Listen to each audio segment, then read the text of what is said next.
의료용 면봉을 통해서 우리 코 속의 중요한 정보를 발췌해내고 다음과 같이 진단 키트를 통해서 양성인지 음성인지 확인해 보게 됩니다.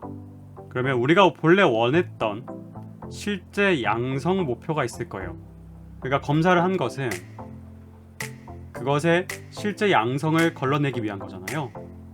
그렇다면 그 실제 양성 목표 중에서 참으로 연관성이 있는 것이 불러와졌으면 그것이 바로 리콜인 겁니다. 원했던 것이 불러와졌는가, 그렇게 기억해서 리콜이라고 한 건데요. 이 통계학적 지표들은 아주 과거에서부터 의학적이든 경제적인 이유에서든 만들어졌을 겁니다.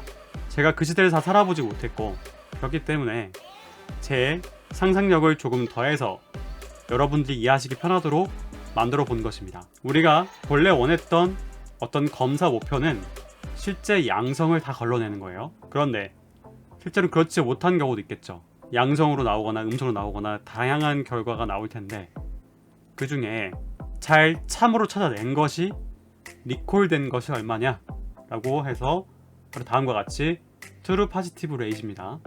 그러니까 분모가 양성인 것이에요. 실제 양성인 것이요. 그런데 어떤 걸 보면은 실수로 음성으로 나온 경우도 있겠죠.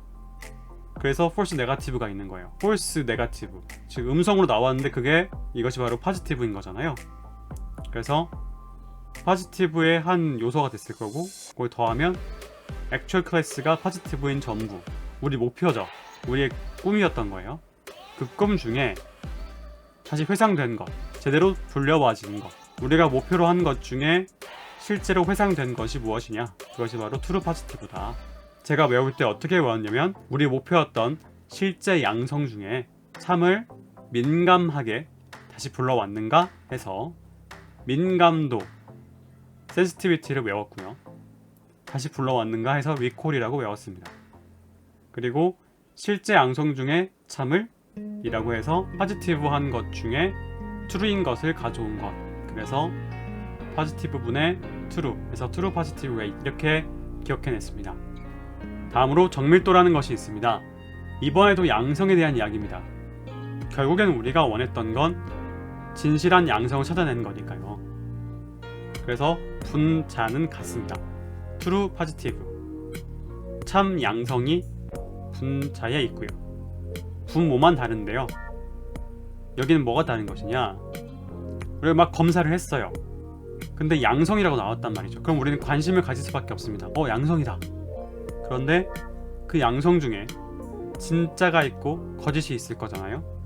그때 진짜와 거짓을 구분해 내야 되는 건데 그것이 잘 구분돼서 참만 잘 찾았다. 그래서 정밀하다.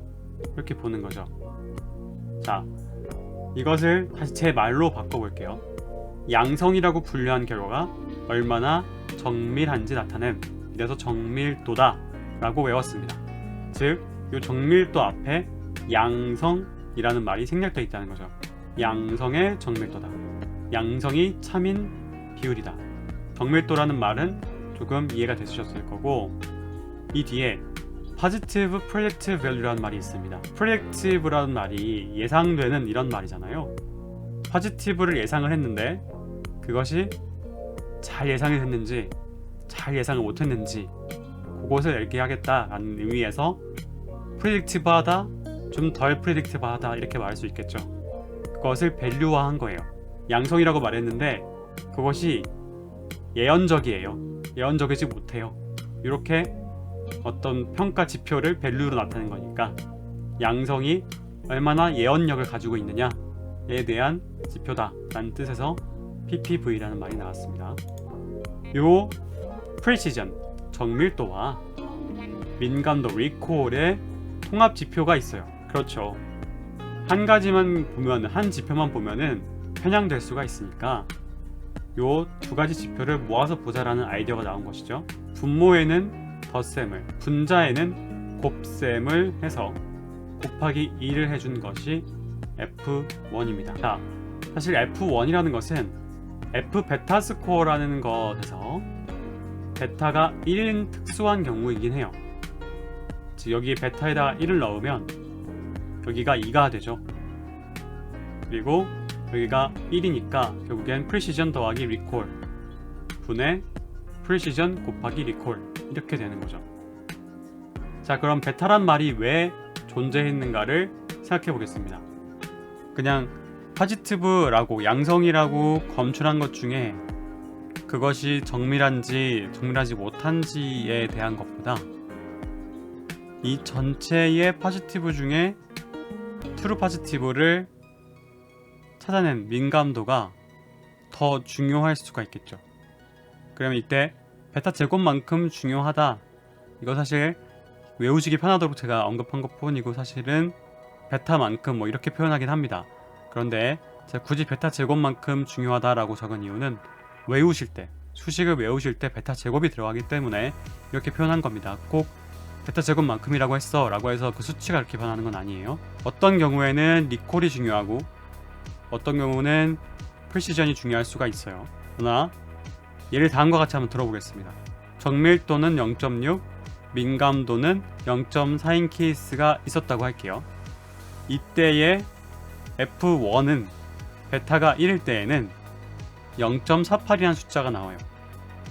자, 근데 보시면 이 프리시전이 0.4가 되고 리콜이 0.6이 되어도 이 수치는 동일합니다. 왜냐면 분자의 곱도 서로 바뀌어도 마찬가지 값이 나오고 분모인 덧셈도 바뀌었을 때 같은 값이 나와요.